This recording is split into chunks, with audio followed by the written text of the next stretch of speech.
Hello বন্ধুরা, আজকে মেয়ের আধার কার্ড ঠিক করতে গেছিলাম বিড়লা মন্দিরের ওখানে। তাই মেয়ে বলল, মা ওই দেখো একটা স্ন্যাক্সের দোকান, এখানে মিষ্টি এই ভ্যারাইটিস জিনিস অনেক কিছু পাওয়া যায়, ধোসাও পাওয়া যায়।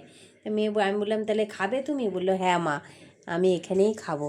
দেখো, বিয়েবাড়ির তত্ত্ব থেকে নিয়ে নানান রকমের মিষ্টি এই দোকানটাতে, তোমরা দেখলে বলবে যে কত সুন্দর দোকানটা। দেখো, আমি তোমাদেরকে দেখাচ্ছি কত সুন্দর সাজানো রয়েছে এখানে। তোমার বিয়েবাড়ির তত্ত্ব থেকে নিয়ে সব কিছু এখানে সাজানো রয়েছে। তোমাদের অতটা ভালো করে দেখাতে পাচ্ছি না, কিন্তু লজ্জাও লাগছিল ভিডিওটা করতে, তবুও করলাম। এই পাশে মিষ্টি অনেক রকমের সাজানো রয়েছে, কিন্তু ছেলেগুলো তাকিয়ে রয়েছে, তবুও আমি ভিডিও করছি। ওরা আবার হাসাহাসি করছে।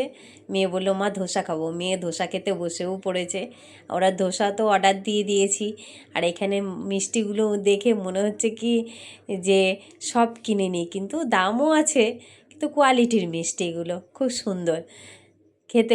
মেয়ে তো এখানে ধোসা খেতে বসে পড়েছে, আমিও বসে পড়লাম। এবার সবাই ওখানে বসে রয়েছে, বেশি নেই, কিন্তু দোকানটা পুরো সুন্দর করে সাজানো, ঝাঁচাকচাকে। ধোসাটাও সুন্দর বানিয়েছে খেতে। মেয়েকে তো ধোসা দিয়ে দিয়েছে, কিন্তু আমি আগেই খেয়ে নিয়েছি ধোসা। তো মেয়েকে আবার পরে নিয়ে এসেছি। আমি বললাম, চলো এখানে দেখো সিঙাড়া ঠিঙাড়া সব এখানে ভেজে রেখেছে, তোমাদের দেখতেও ভালো লাগবে। দেখো, তোমরা যদি কোনো সময় আসো, এখানে আসবে, খুব সুন্দর সুন্দর জিনিস পাওয়া যায়, কিন্তু খেতেও খুব ভালো কোয়ালিটির জিনিস। নিয়ে যাবে, কোনো অসুবিধা নেই। বাড়ি নিয়ে গেলে ভালো লাগবে। কার ভালো লাগে আমাকে একটু কমেন্ট করে জানাবে। টাটা।